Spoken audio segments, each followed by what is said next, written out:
this into a plug. Might as well, if I'm going to spend this much time talking about something I'm not making money on, let's talk about something I will be making money on. As far as we know, God willing, Tuesday, the Kickstarter through the Waverly Press, who has I've licensed to do a Cerebus #1 facsimile, actually 3 Cerebus #1 facsimiles, one that looks like the #1 as I intended it, comic book size, and a gold edition with 24 extra pages, and a platinum edition, which is signed and numbered with 24 extra pages. If you want to see the Gene Day portfolio, all that really exists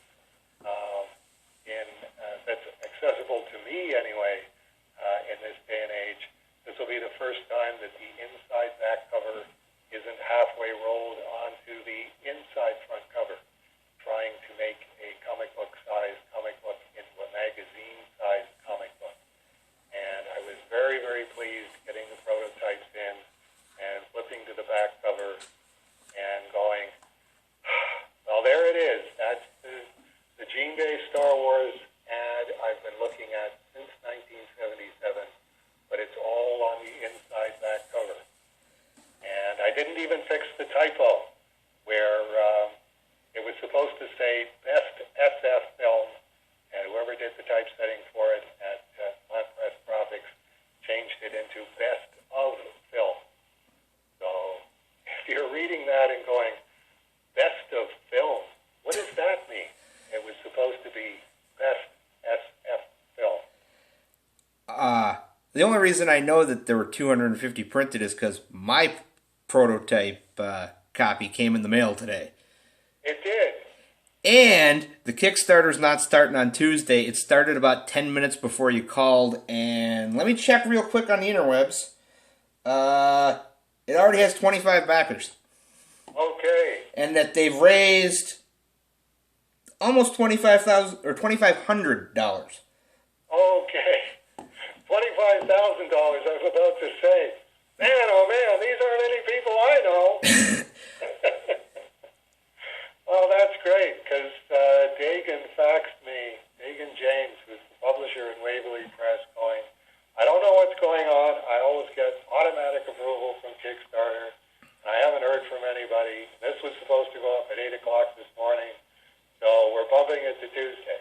It looks like they finally got their goons in gear, and we are off to the Cerebus #1 races. He had emailed me about it, me and Sean and Margaret about it, going, yeah, I don't understand why Kickstarter's not approving it. And I'm thinking, well, with the COVID thing, if everybody's staying home and they need someone to physically press the button to let it go live. That's true. That's true. It could be a case of, Bob's not in the office, Bob's at home, and because Bob's at home, we can't approve things, so it's got to wait and wait and wait.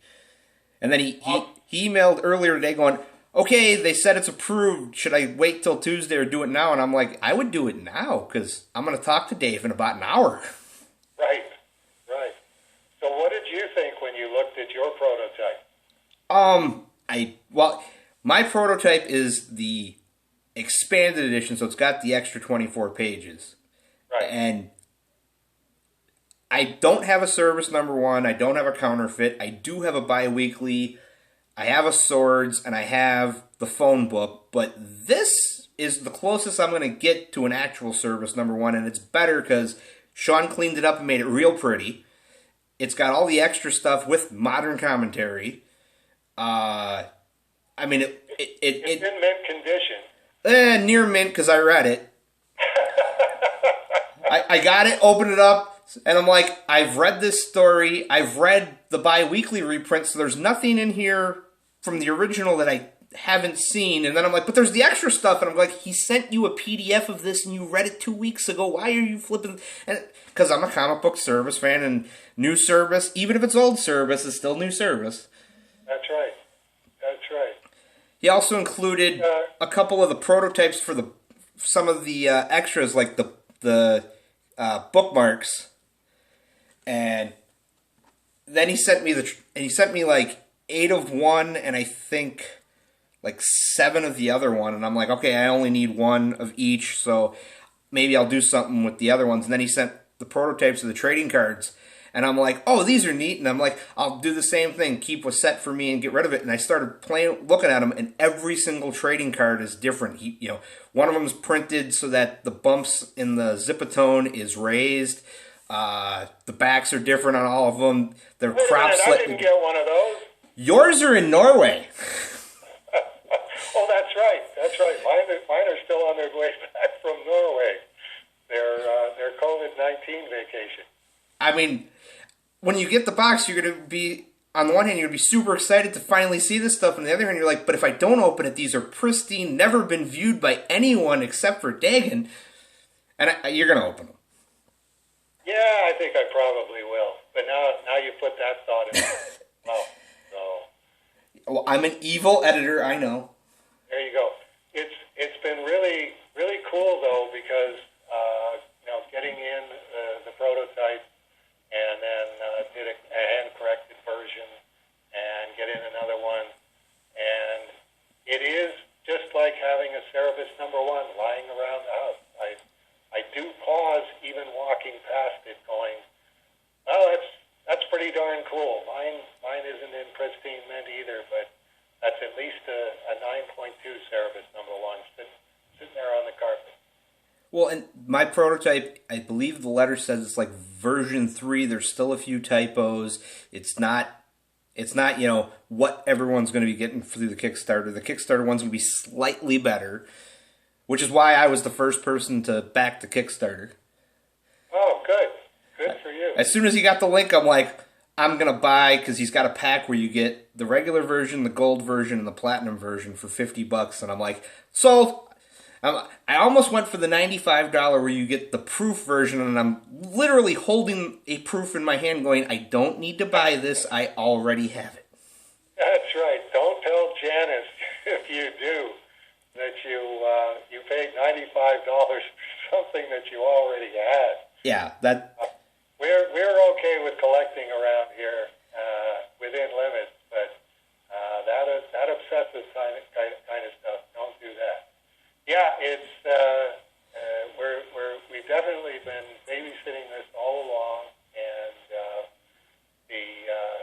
the biggest quibble that I had with the prototype when it came in was the cardstock cover, and definitely made a point to Dagan that although it's actually a much nicer cover and definitely will be easier to keep in mint condition, it really needs to be comic book weight, either the weight of cover that we use on Cerebus and Hell #1 that we used to, and then we went to a lighter stock, either one of those, and it's like way ahead of you. This was just to show me what the prototype looked like, not to show me what the stock it was going to be on.